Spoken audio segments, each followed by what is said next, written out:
स्वागत है आप सभी का स्टडी साइंस 93 में। और कल मैंने रिफ्लेक्शन के बारे में सारी चीज़ें बता दी हैं। आज रिफ्लेक्शन है, रिफ्लेक्शन ऑफ लाइट, उसके बारे में जानना है। अपवर्तन, रिफ्लेक्शन ऑफ लाइट, सबको लगभग पता होगा। इतना तो पता है अपवर्तन क्या होता है, क्योंकि परावर्तन और अपवर्तन इतना तो सबको पता है। अब जो प्रकाश होता है उसकी एक प्रॉपर्टी होती है कि वो हमेशा एक सीधी रेखा में चलती है। इतना तो सबको पता है कि जो प्रकाश होता है वो सीधी रेखा में चलती है। अगर किसी माध्यम में चल रही है, जैसे प्रकाश सूर्य का जो आता है, अगर वो वायु माध्यम में आ रही है तो वो एक सीधी रेखा में आती है। लेकिन जब माध्यम हम बदलते हैं तो फिर थोड़ा सा डिस्टरबेंस होता है लाइट में, और थोड़ा सा वो अपने मार्ग से विचलित हो जाती है। और विचलित होने की जो प्रक्रिया है इसी को कहा जाता है अपवर्तन। होता क्या है, जब प्रकाश की किरण एक माध्यम से दूसरे माध्यम में जाती है तो वो अपने मार्ग से विचलित हो जाती है। जैसे मैं एक दो मीडियम ले लेता हूं।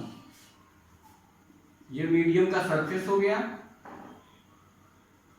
नीचे मान लेते हैं कांच मीडियम है, नीचे ग्लास मीडियम है, ये ग्लास मीडियम, ये सरफेस है, और ये क्या है, वायु है। ये है वायु और ये क्या है, कांच, ग्लास मीडियम। दो मीडियम लेते हैं। अब डिफिनेशन क्या है अपवर्तन का, कि एक माध्यम से जब प्रकाश की किरण दूसरे माध्यम में जाती है तो वो अपने मार्ग से विचलित हो जाती है। जैसे प्रकाश की किरण यहां से कहीं से आ रही है, इस सरफेस पे पड़ी, ओके, और सरफेस से पड़ने के बाद यहीं पे एक अभिलंब खींच देते हैं। अभिलंब क्या होता है ये सबको पता होगा। ये जो डिवाइड कर रहा है दोनों मीडियम को, यहीं से अभिलंब खींचना है तो ये इसके लंबवत होगा। इस तरह से अभिलंब हो गया, जिसे नॉर्मल बोलते हैं।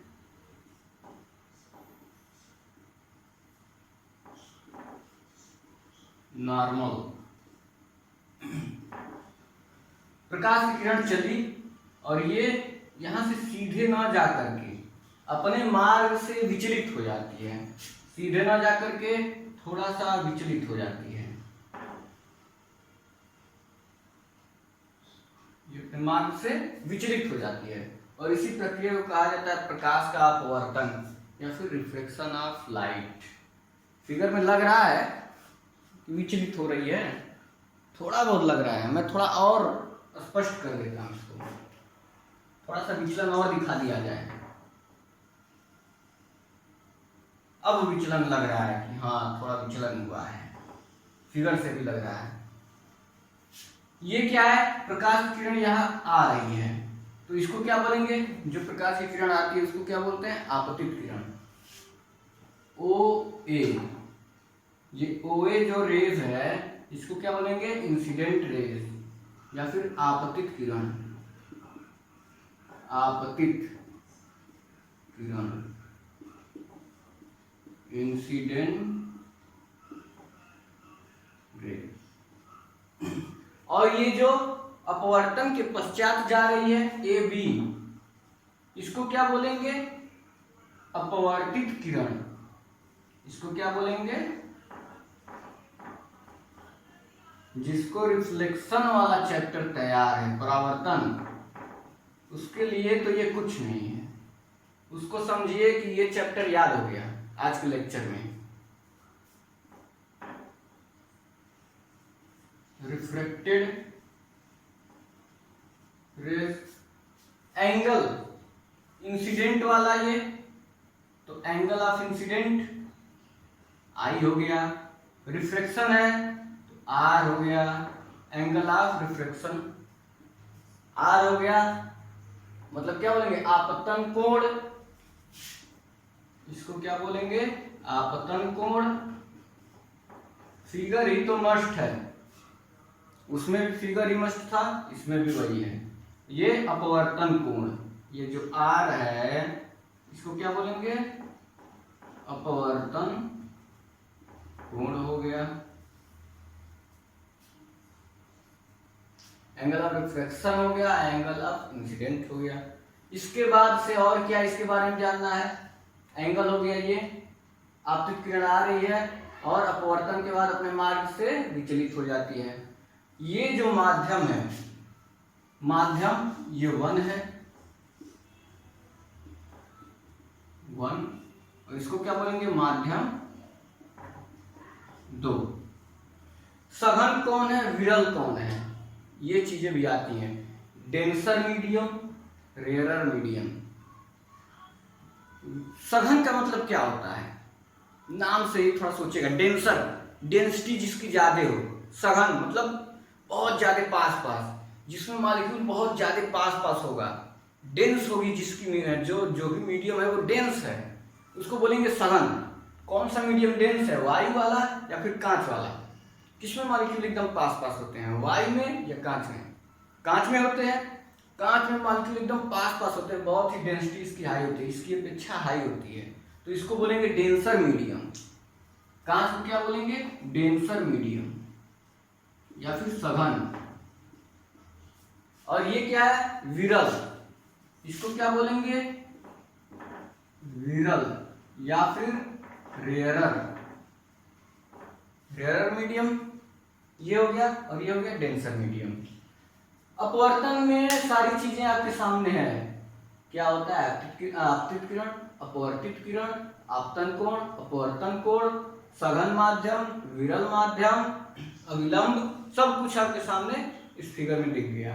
अब इस फिगर को, जिसको भी ये फिगर याद है, जैसे वहां रिफ्लेक्शन वाले में था, जिसको फिगर याद था सब चीजें क्लियर, ये भी जिसको फिगर याद है तो डिफिनेशन, रूल्स और जो भी नियम्स हैं वो सब क्लियर।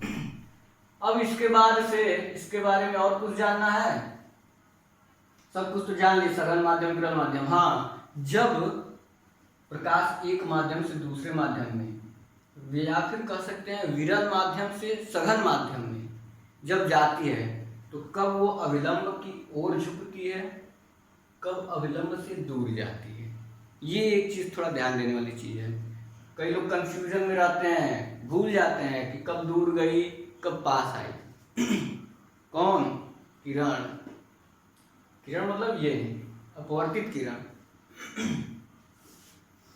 अब देखिए कब दूर जाती है कब पास आती है, जब विरल माध्यम से सघन माध्यम में, सघन माध्यम में आएगी तो साथ हो जाएगी, सघन में आएगी तो अभिलंब के साथ हो जाएगी, और विरल में जाएगी तो दूर हो जाएगी। ध्यान दीजिएगा, विरल मतलब क्या होता है कि बहुत विरल है वो, बहुत दूर है वो। विरल का मतलब क्या है, दूरी तो होता है, दूर दूर होना, सबसे अलग रहना, विरल का मतलब होता है। तो मतलब क्या है कि जब भी विरल में कोई किरण जाएगी तो दूर होगी। और सघन का मतलब क्या है कि साथ, सघन मतलब जुड़ा हुआ, साथ में सघन, तो जब भी सघन में जाएगा तो अविलंब की ओर आएगा। तो इससे आप लोग दिमाग में कोई कंफ्यूजन में मत आइएगा कि कब दूर जाती है कब पास आती है। सघन है तो पास आएगी, साथ आएगी, सघन में साथ, विरल है तो दूर चली जाएगी। तो अगर विरल माध्यम से सघन माध्यम में जा रही है, सघन में जा रही है तो साथ अविलंब की ओर झुकेगी, और अगर यही उल्टा होता तो अविलंब से दूर हटती। यही फिगर अगर उल्टा कर दिया जाए, कांच ऊपर वायु नीचे, तो अविलंब से दूर हटती। तो ये हो गया अपवर्तन। अपवर्तन के बाद और कुछ है, उसका नियम है।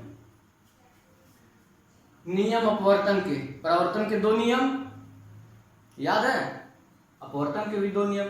पहला नियम तो लगभग सेम है, दूसरा नियम भी लगभग सेम है। पहला नियम क्या है इसका, जैसे उसमें था वैसे ही इसमें है, सेम टू सेम। पहला नियम, आपतित किरण अपवर्तित किरण, याद आ रहा है। और ये क्या है, आपतन बिंदु, बोलते थे ना उसमें भी, आपतन बिंदु। आपतित किरण, अपवर्तित किरण तथा आपतन बिंदु पर अभिलंब तीनों एक ही तल में होते हैं। उसमें क्या था, ऐसे तल था, तीनों एक ही तल में था। इसमें कौन सा तल है, इसमें जो जो व्हाइट बोर्ड दिख रहा है वही तल है, यही मेरा हाथ तल है। तो यहाँ से किरण आ रही है, जा रही है और अभिलंब भी इसी में है, तीनों एक ही तल में है। आपतित किरण भी, अपवर्तित किरण भी और ये अभिलंब भी, तीनों एक ही तल में है। तो ये पहला रूल क्लियर। अब लिखूंगा नहीं मैं। दूसरा रूल क्या है कि एंगल ऑफ इंसिडेंस मतलब आपतन कोण की ज्या, साइन, इसका साइन ले लें, आई का साइन ले लें, साइन आई। और जो ये है एंगल ऑफ रिफ्लेक्शन, अपवर्तन कोण की ज्या ले लें, ज्या का मतलब साइन होता है, इसका साइन ले लें, साइन आर, साइन आर मतलब साइन आई और साइन आर, इन दोनों का जो अनुपात होता है, अनुपात, यह क्या होता है, कांस्टेंट होता है, कांस्टेंट, नियत होता है। यह दूसरा रूल, इसी को बोलते हैं स्नेल रूल, स्नेल रूल, इसी को बोलते हैं स्नेल रूल। और जो कांस्टेंट होता है इसकी जगह पे हम लिख सकते हैं एन, साइन आई बटे साइन आर बराबर एन भी लिख सकते हैं। और ये एन क्या है, अपवर्तनांक है, एक माध्यम के सापेक्ष दूसरे माध्यम का।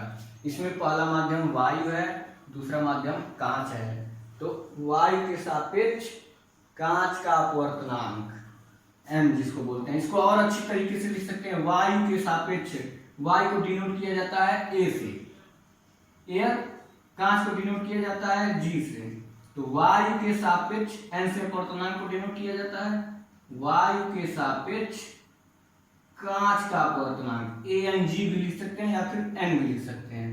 तो हम लोग जब पता है ए एन जी भी लिख सकते हैं तो ए एन जी लिखे, क्यों एन लिखे, मतलब वायु के सापेक्ष कांच का अपवर्तनांक, थोड़ा सा बड़ा लिख देते हैं, ए एन जी, इसको बोला जाता है अपवर्तनांक के बराबर होता है, साइन आई बटे साइन आर बराबर एन। ये क्या है, अपवर्तनांक है,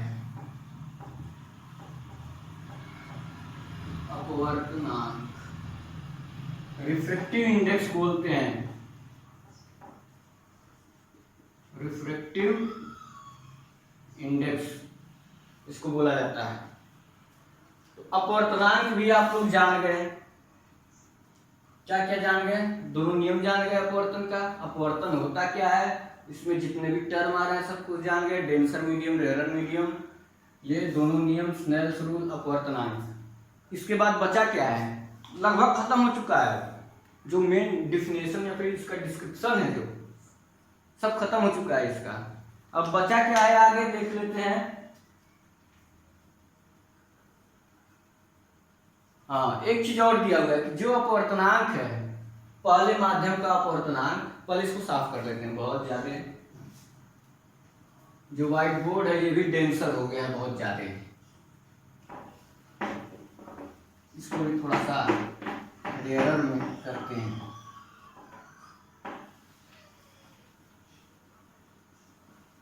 इसको तो साफ कर नहीं सकते अभी, हो सकता है समझाना पड़े फिर। तो आगे दिया हुआ है कि जो अपवर्तनांक होता है, पहले माध्यम के सापेक्ष दूसरे माध्यम का अपवर्तनांक जो होता है वो पहले माध्यम में प्रकाश की चाल बटे दूसरे माध्यम में प्रकाश की चाल के बराबर भी होता है। जैसे पहले माध्यम का अपवर्तनांक यहाँ पे देखते हैं, यही वाला ले लेते हैं, पहले माध्यम ए के सापेक्ष जी का अपवर्तनांक बराबर पहले माध्यम में प्रकाश की चाल, एयर में मतलब वायु में प्रकाश की चाल,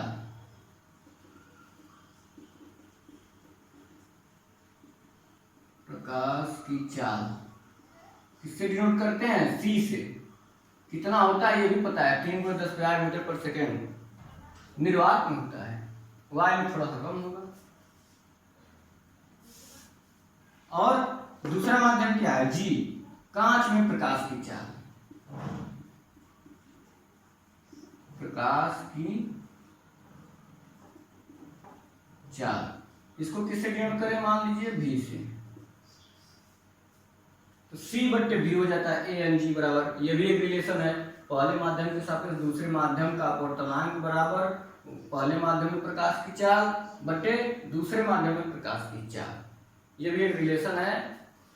आता है कभी कभार रिलेशन या फिर नहीं भी आता है, लेकिन जानते रहिए, ये पढ़ रहे हैं तो जान ही लीजिए। आगे दिया हुआ अगला heading reversibility of light rays, ये तो मैंने मैं बताया हूं, याद होगा। सब कुछ रिफ्लेक्शन का ही चल रहा है अभी तक, कुछ अलग नहीं हुआ है। जैसे मैंने रिफ्लेक्शन में बताया था, सब रिफ्लेक्शन में भी आ रहा है। प्रकाश की उत्क्रमणीयता, रिवर्सिबिलिटी ऑफ लाइट रेज, वहां भी मैंने बताया था, अगर किसी को याद हो तो। वहां भी मैंने बताया था उत्क्रमणीयता क्या होता है। क्या बताया था? एक जगह से प्रकाश चली, परावर्तन होकर के फिर इधर आई। अगर वही चीज उल्टा हो जाए, यहाँ से प्रकाश चले और परावर्तन के बाद इधर आ जाए, तो ऐसे प्रॉपर्टी को क्या बोलते हैं? Reversibility of light rays. इसमें क्या करना है? इसमें भी वही है, फिगर बना है, समझ लेना चाहिए मेरे कहने का मतलब क्या है।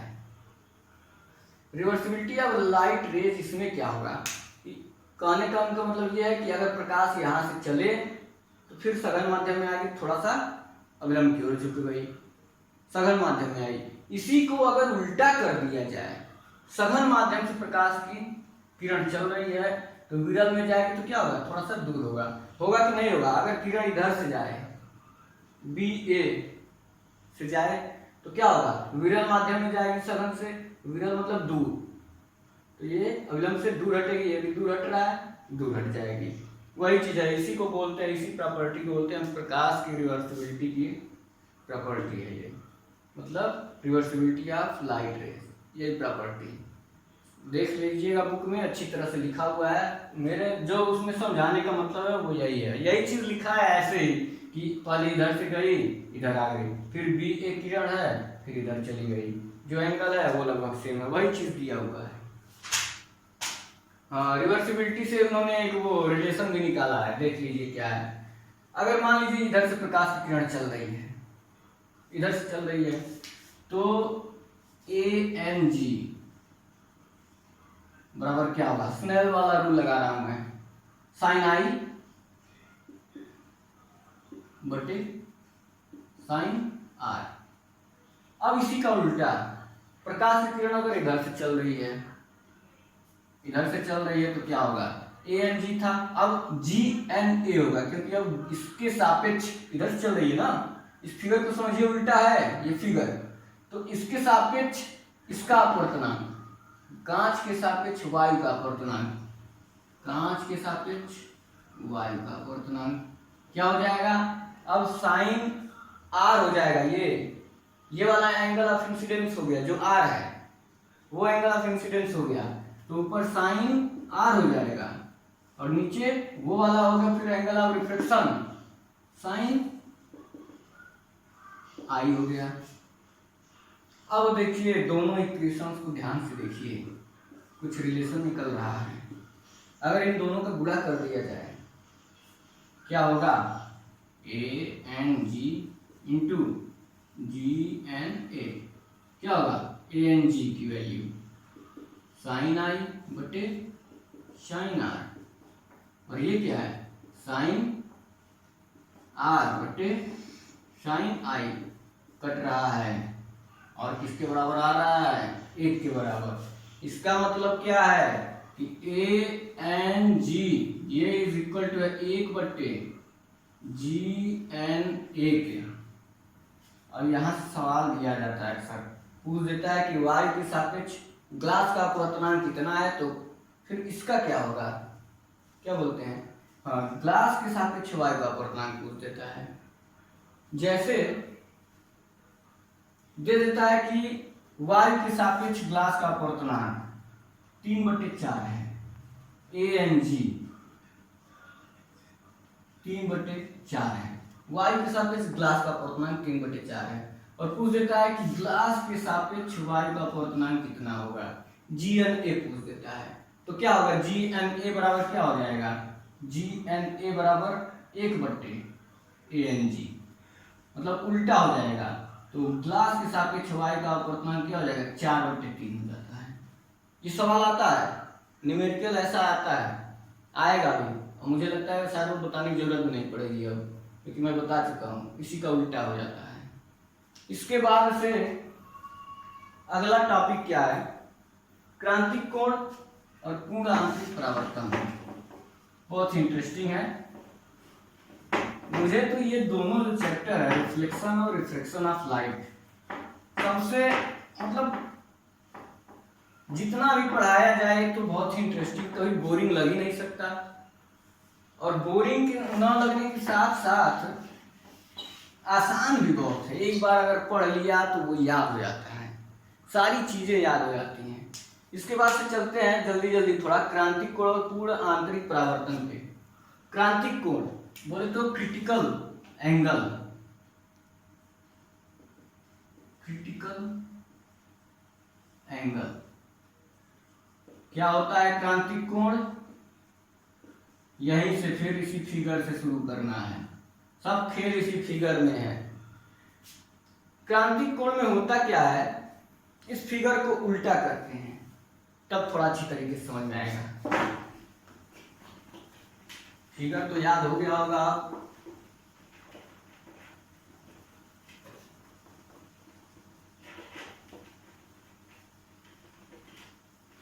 इसी फिगर को उल्टा बनाना है और कुछ नहीं, थोड़ा सा आसान करने के लिए आप लोगों के लिए। ये मान लेते हैं मीडियम को डिवाइड कर रहा है सरफेस, ये कोई मीडियम, इसको वाई मान लेते हैं, इस मीडियम को। ऊपर वाले को मान लेते हैं कांच है, कांच, ग्लास, ये ग्लास मीडियम मान लेते हैं इस तरह से। और नीचे वाले को मान लेते हैं वायु है, एयर, ये अविलंब, नॉर्मल। अब यहाँ पे प्रकाश की किरण चल रही है कांच से, कांच से प्रकाश की किरण चली और आ करके कहाँ जाके मिल रही है, मिलना चाहिए कहाँ पे, यही ना, आ करके मिली प्रकाश की किरण। अब बताइएगा आप लोग, ये सघन माध्यम है और ये विरल माध्यम है। अब जब यहां से अपवर्तन होगा तो क्या होगा, अविलंब के पास आएगी या अविलंब से दूर हटेगी, क्या होगा, विरल माध्यम में जा रहा है तो विरल मतलब दूर भगेगी, तो ये क्या होगा, अविलंब से दूर हटेगी, हटेगी। ये क्या है, आई है, ये आर है। अब इतना ज्यादा नहीं बताएंगे आई और आर। क्रांतिक कोण होता क्या है कि इसको बढ़ाते चले जाएं, ये जो एंगल है इसको बढ़ाते चले जाएं, मतलब ये थोड़ा सा और इधर खिसकाएं। जब इसको थोड़ा सा इधर खिसकाएंगे तो ये क्या होगा, मतलब आई बढ़ा रहे हैं एंगल ऑफ इंसिडेंस, तो ये क्या होगा, ये और इधर जाएगा। इसको और इधर खींचेंगे और इधर जाएगा। जैसे जैसे हम इसको बढ़ाते चले जाएंगे ये वैसे वैसे इधर चलता चला जाएगा। एक ऐसा कंडीशन आएगा जब हम इसको बढ़ाएंगे और ये इसमें आकर के टच हो जाएगा, इस वाले में, ये जो सरफेस है जो दोनों मीडियम को अलग कर रहा है सरफेस, इस पे आकर के टच हो जाए, मतलब जो अविलंब है उससे 90 अंश का कोण बनाए, अविलंब से 90 अंश का कोण बनाने लगे तो उस एंगल ऑफ इंसिडेंस को बोलेंगे क्रांतिक कोण। एक ऐसा कंडीशन आए कि जब एंगल ऑफ इंसिडेंस, ऐसा एंगल ऑफ इंसिडेंस हो जाए कि जो ये है एंगल ऑफ रिफ्लेक्शन वो 90 अंश आ जाए किसी निश्चित कोण के लिए, किसी निश्चित एंगल ऑफ इंसिडेंस, इंसिडेंस के लिए जब एंगल ऑफ, थोड़ा सा राइटिंग इधर हम जल्दी लिखने की कोशिश में है, जब एंगल ऑफ रिफ्लेक्शन कितना हो जाए, 90 अंश हो जाए, 90 अंश, ये 90 अंश हो जाए एंगल ऑफ रिफ्लेक्शन, तो उस कंडीशन में जो एंगल ऑफ इंसिडेंस होगा उसी को बोलेंगे क्रांतिक कोण या फिर क्रिटिकल एंगल, जिसको सी से डिनोट करते हैं। तब ये हो जाएगा पूरा सी। समझ में आया कि नहीं? आपतित किरण जो एंगल ऑफ इंसिडेंस है इसको बढ़ाते चले जाएं, एक कंडीशन ऐसा आएगा कि जो एंगल ऑफ रिफ्लेक्शन है अपवर्तन कोण वो 90 अंश हो जाएगा, और जिस आपतन कोण पे अपवर्तन कोण 90 अंश होगा उस आपतन कोण को कहेंगे क्रांतिक कोण, इसको सी से डिनोट करेंगे। ये तो हो गया क्रांतिक कोण। इसके बाद से एक और चीज है, क्रांतिक कोण के बाद पूर्ण आंतरिक परावर्तन है। पूर्ण आंतरिक परावर्तन इसी से रिलेटेड है, पूर्ण आंतरिक परावर्तन। उसमें होता क्या है कि अब एंगल ऑफ इंसिडेंस को क्रांतिक कोण से भी आगे बढ़ाएंगे, क्रांतिक कोण से भी आगे बढ़ाएंगे तो क्या होगा, तब तो फिर ये इस मीडियम में वापस आ जाएगी।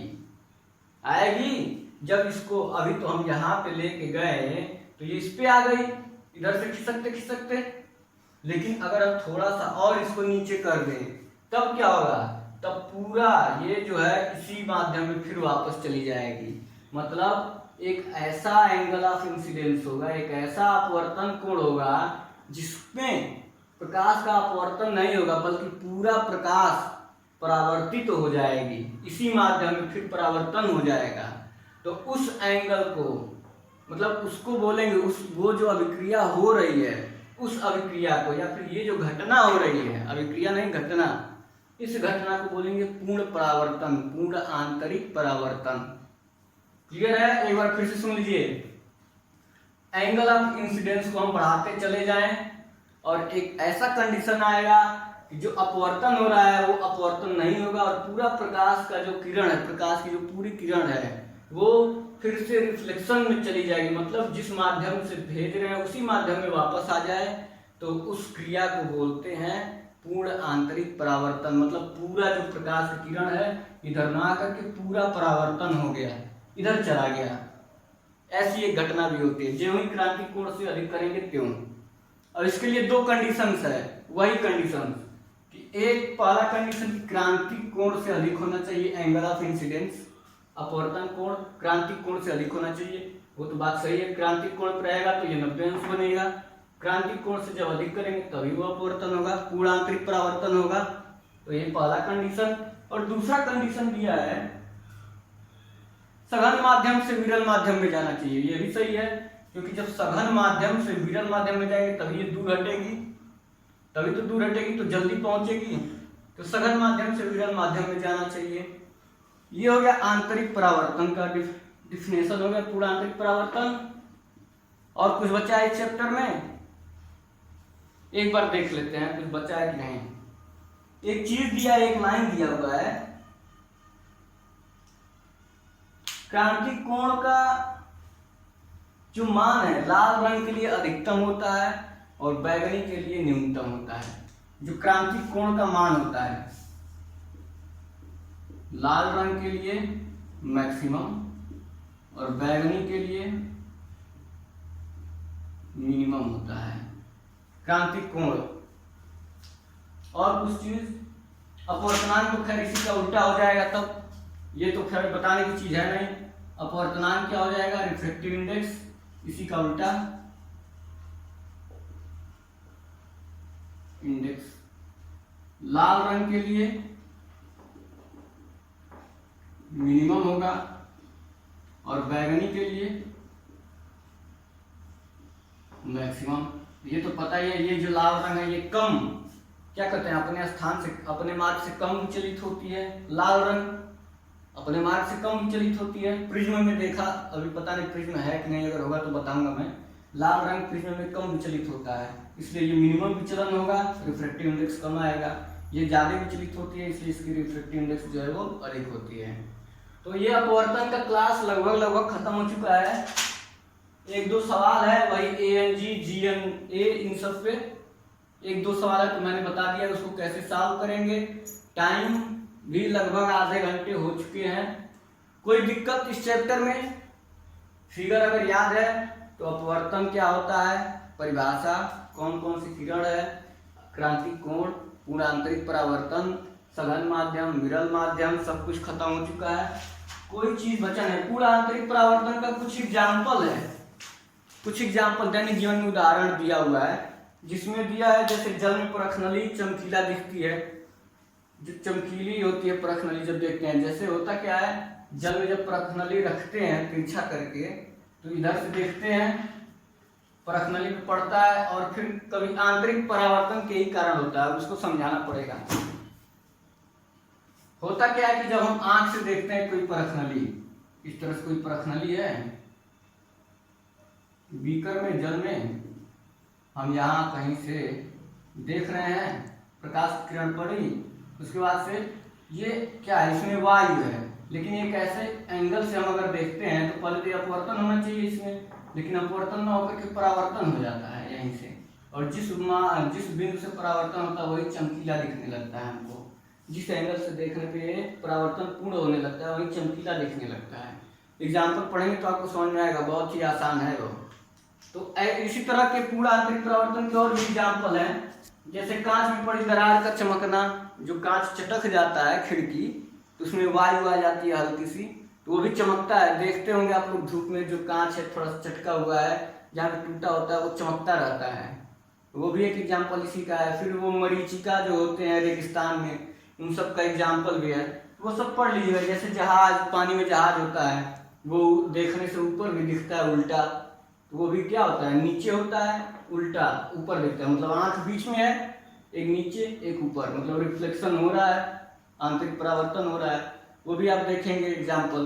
तो ऐसे बहुत से 2-4 एग्जाम्पल और किताब में दिए, आप लोग देख लीजिएगा। और ये रिफ्लेक्शन और रिफ्लेक्शन का जो चैप्टर है अब खत्म हो चुका है। कुछ भी अगर समझ में ना आए तो कमेंट बॉक्स में आप लिखिएगा, फिर जिस दिन अगर ज़्यादा कमेंट आएगा, जो भी चीज़ें होंगी जो नहीं समझ में आ रहा आप लोगों को, उसको मैं फिर से बता दूंगा एक क्लास लेकर के। आज के लिए बस इतना ही, धन्यवाद।